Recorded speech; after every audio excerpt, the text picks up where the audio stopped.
Depuis bientôt une décennie, la Côte d'Ivoire perd 200 000 hectares de forêt par an. Le pays a vu en un siècle disparaître 80% de sa forêt dense. De nombreuses espèces fauniques ont disparu ou sont menacées de disparition.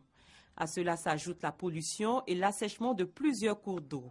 Cette dégradation continue des ressources en forêt, faune et eau a été amplement dépeinte par le ministre des Eaux et Forêts. À ce jour, la superficie de la forêt dense, naturelle et luxuriante couvre à peine 6% du territoire national.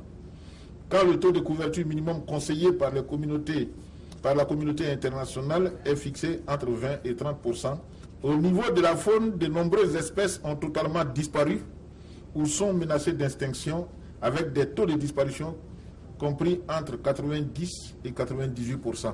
La perte du couvert forestier ne permet plus une recharge suffisante des nappes souterraines, avec comme conséquence la difficulté pour les fourrages d'accéder à la nappe d'alimentation.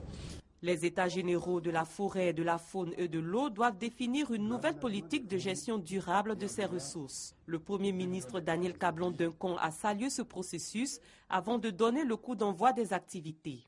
Les répercussions de la dégradation des ressources naturelles que vous avez si justement décriées sont ressenties dans tous les autres secteurs d'activité. C'est pourquoi la démarche d'États généraux impliquant l'ensemble des parties prenantes pour aboutir à des solutions collectives me paraît la voie idoine pour trouver des solutions concertées à ce fléau.